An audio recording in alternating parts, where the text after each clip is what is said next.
Bonjour, sur cette vidéo, je vais vous montrer comment construire un diagramme circulaire et en interpréter un autre. Je ne vais pas nécessairement faire un diagramme circulaire avec vous, mais je vais juste vous montrer comment je l'ai fait à partir des données que j'ai recueillies et je vais interpréter un autre qui n'a pas été nécessairement fait par moi. Ok, si cette image, vous pouvez voir un tableau. Le tableau, en effet, représente les saisons préférées des élèves. Et comme saison, nous avons le printemps, l'été, l'automne et l'hiver. Et nous avons les effectifs. En fait, les effectifs, ce sont le nombre de personnes qui ont participé et voté pour leur saison.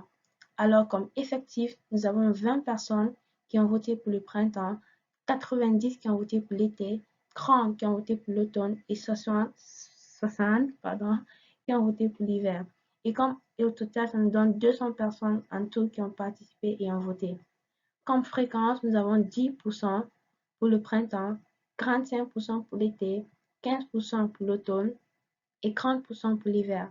Et comme degré, nous avons 36 degrés pour le printemps, 162 degrés pour l'été, 54 degrés pour l'automne et 108 degrés pour l'hiver.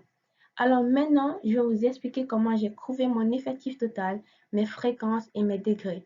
Premièrement, pour trouver l'effectif total, ce que j'ai fait, c'est que j'ai juste additionné le 20 personnes qui ont voté pour le printemps, 90, 30 et le 60 qui me donnent en tout 200 personnes au total. Et maintenant, l'effectif et le total de l'effectif, ce sont ces deux choses qui vont nous permettre à trouver les fréquences. Alors, ce que je vais faire, c'est que je vais prendre l'effectif divisé par le total de l'effectif multiplié par 100, ce qui va me donner nos pourcentages. En effet, ce que je veux dire, c'est que, par exemple, prenons le printemps. On va prendre le 20 qui est l'effectif divisé par le total de l'effectif qui est 200. Donc, 20 divisé par 200 qui va me donner 20 divisé par 200 multiplié par 100 qui va me donner le 10%. Et ceci, je les ai fait pour l'été, l'automne et l'hiver. Donc 90 divisé par 200 multiplié par 100 qui va nous donner ces pourcentages ici. Et maintenant pour le degré, c'est la même chose mais juste à la partie de la multiplication, nous ne faisons pas multiplier par 100 mais multiplier par 360 parce que là nous parlons des degrés et non des pourcentages. Alors nous allons faire 20 divisé par 200 multiplié par 360.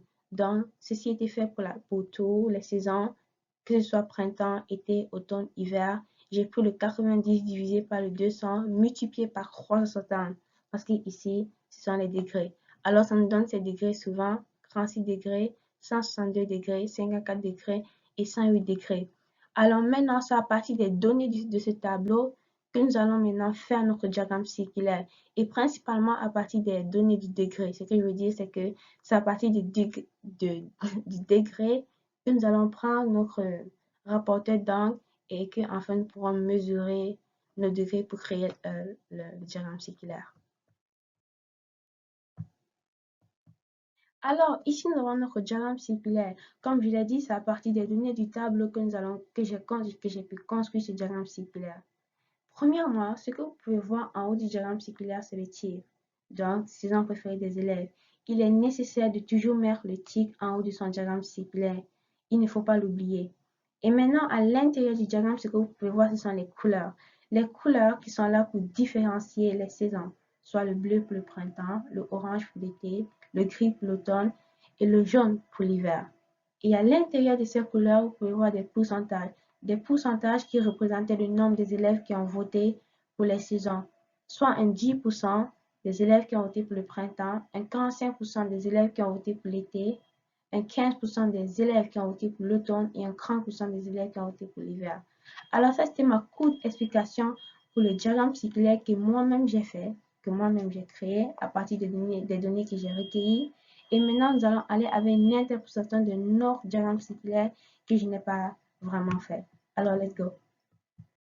Même dans le diagramme circulaire qui est ici, c'est un diagramme que je n'ai pas fait, mais que j'aimerais interpréter. Alors, ici, c'est un diagramme circulaire qui parle des sports préférés des élèves.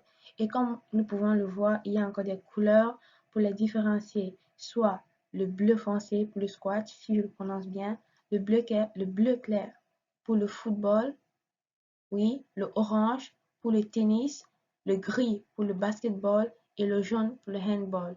Et nous pouvons voir les noms des sports affichés dans leur couleur normale, dans leur couleur principale et leur pourcentage.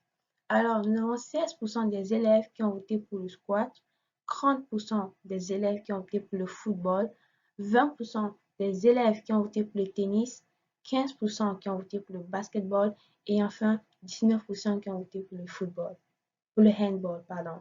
Alors, ça, c'était ma courte interprétation pour le diagramme circulaire ici. J'espère que cette vidéo vous aura aidé et que vous aussi, vous en pourrez faire un diagramme circulaire, enfin, construire un diagramme circulaire et en interpréter un autre. Merci. Bye.